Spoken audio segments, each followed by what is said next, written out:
Good morning, gentlemen. Wonderful weather, and I'm going to talk to you about the Indian Army. As you're aware, the Indian Army is the third largest army in the world, and I think, as far as battle conditions are concerned, it would be in the top bracket. And one good thing about the Indian Army is that it's a secular army. It doesn't believe any sectarianism like in Pakistan, where only, by and large, the majority community is recruited in the army. In India, the army recruitment is completely open and unbiased. And I have on record here that one of our very famous generals, Lieutenant General Jacob, who was basically a Jew, rose to be the CNC of the Eastern Command and also played a very significant role in the battle in the 1971 war, when he was a Major General and Chief of Staff to General Singh Aurora. Well, gentlemen, General Jacob was a Jew, and despite the fact that the Jews are hounded all over the world, and you're aware that Adolf Hitler killed almost 6 million of them by consigning them to the gas chamber. In India, it's always been a different game, because India is a very open country, and even the Parsis, who were persecuted in Iran, they came to India, and a small Jewish community also settled in India, and by and large they were pretty okay and happy. So Jacob was born in Calcutta, in India, during the days of the British Raj, and at that time his father was a businessman in Calcutta. He had two brothers also. Well, gentlemen, he was given a very modern education, and he was sent to a school in Karshong, that is close to Darjeeling, and he was in the hostel there from class 1 till he graduated. And then he decided that he would join the British Indian Army. So he got his commission in 1942 in the British Indian Army, and that was the time when the Jews were on the back foot. They were under the Ottoman Empire, they were under the British mandate in Palestine, and they didn't have a homeland. So he had nowhere to go. He didn't want to go also, because he felt that he was an Indian to the roots.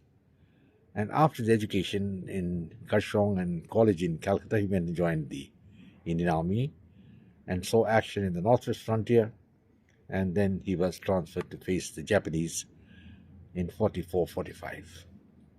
After the war was over and the state of Israel had been created, both the brothers of General Jacob, they left India.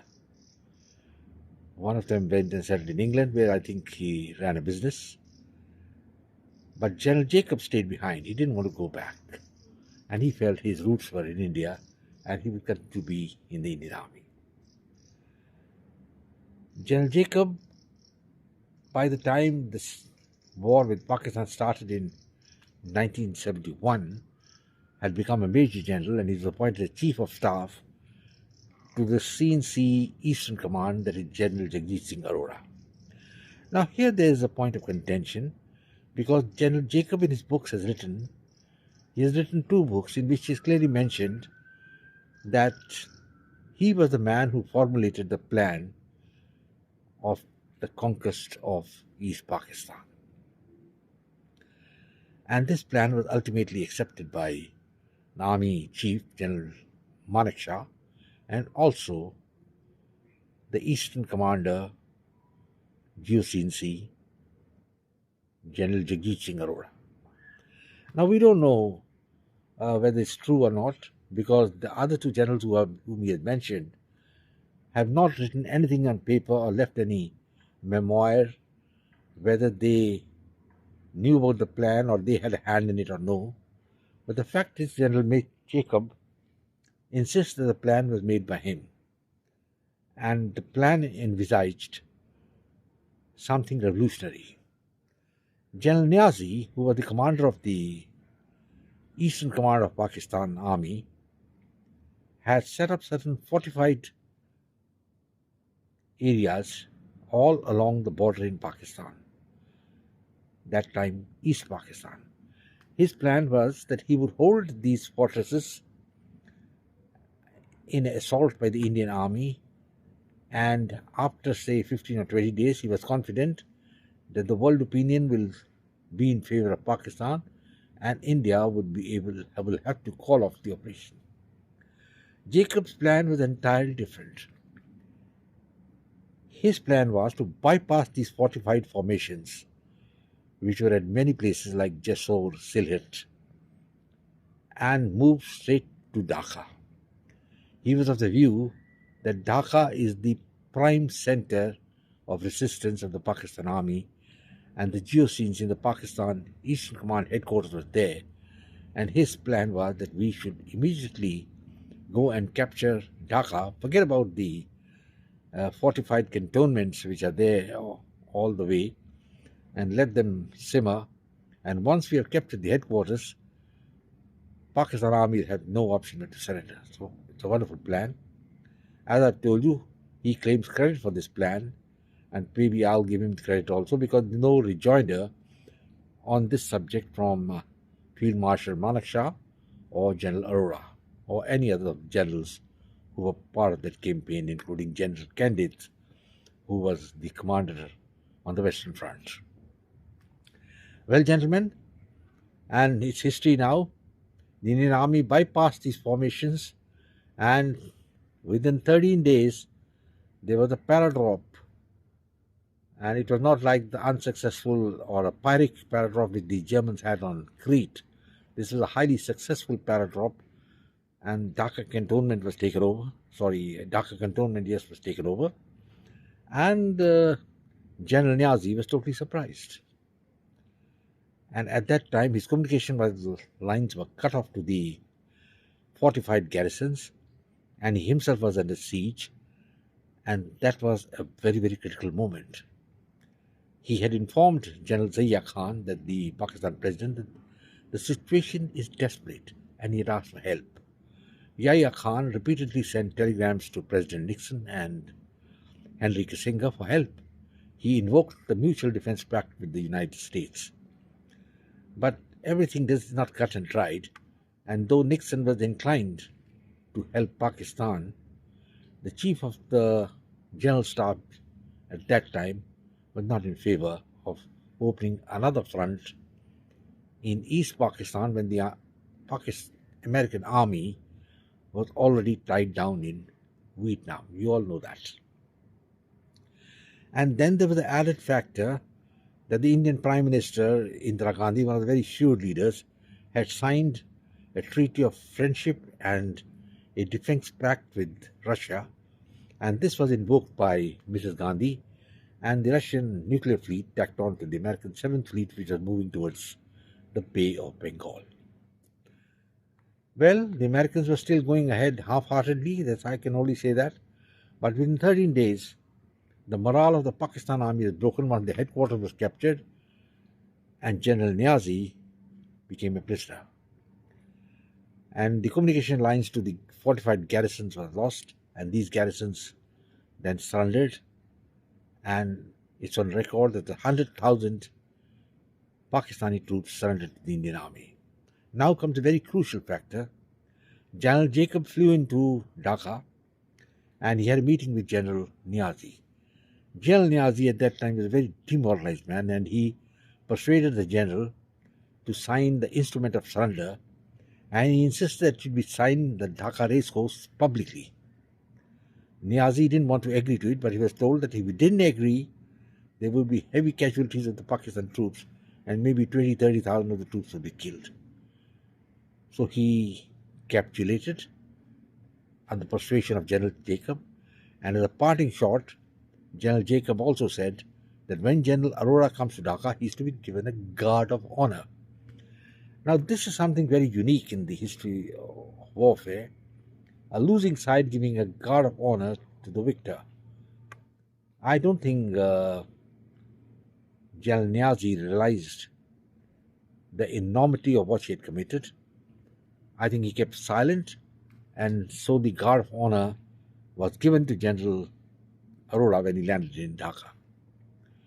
I think that was the saddest moment for the Pakistan army and the Pakistan people. But then that's what happened, and I will give credit to General Jacob, who engineered this entire episode. Later, there was an interview given by him to one of the top Indian correspondents, the Checkered Gupta, and he was very candid. He said, "For all that I did, I didn't get a medal. I didn't get anything." And he was, of course, in a light-hearted mood. He said, "It doesn't matter because history will remember what I did." And that's very true. After General Jacob died, I think in 2014 or some around that period, his name was inducted by the Israeli government in the Hall of Fame as one of the great warriors of the Jewish people. Nobody knew that he was a Jew or anything like that, but this thing came out only when Pakistan announced on the radio that the main negotiator of the Indian army was a Jew, and the purpose was to humiliate Pakistan. I don't think there was anything like that at all. General Jacob had risen up from the ranks.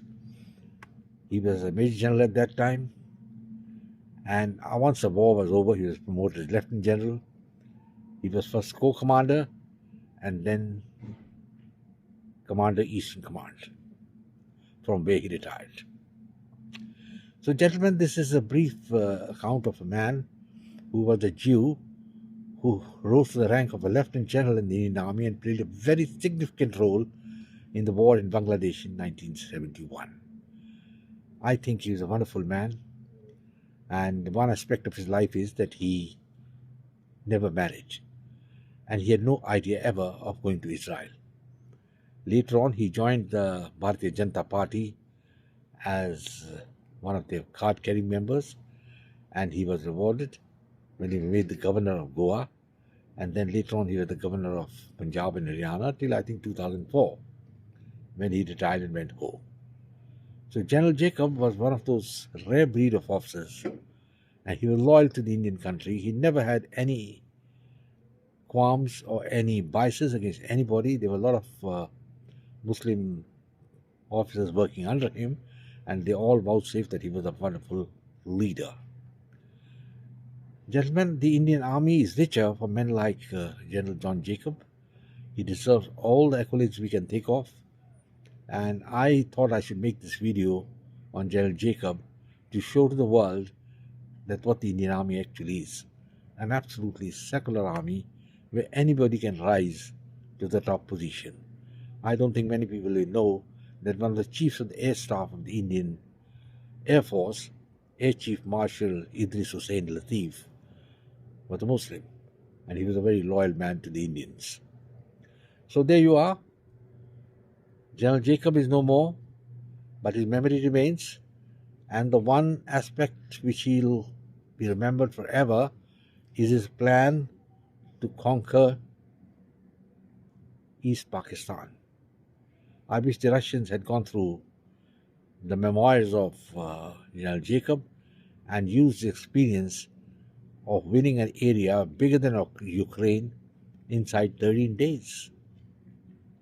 And the Russians are fighting for over 2 years, and they haven't gone anywhere beyond a few square kilometers in the eastern side of Ukraine. So General Jacob, gentlemen, I think was a bachelor, but there are reports that he had two torrid love affairs. I won't discuss about them. I just read in his personal memoir once he mentioned, and so he was not a man who was a misogynist or something like that, who didn't like women. He liked women, he liked good company, and overall, I would say he was a wonderful man. And the Indian Army is 100 times better, more efficient, because the secular army and because men like General Jacob, who was a Jew, was given all opportunities and rose to be the army commander as a lieutenant general, and he retired as Army Commander, Eastern Command. Gentlemen, I'll close now and say goodbye to you. Please subscribe to my channel and share it with your friends. As I all told you, I'm a senior officer from the Air Force. I don't have to give my credentials repeatedly. And at the same time, I will say, come back to my videos. I look forward to your support. God bless. Take care. And don't forget to subscribe so that you can get hold of my videos again and again. Thank you.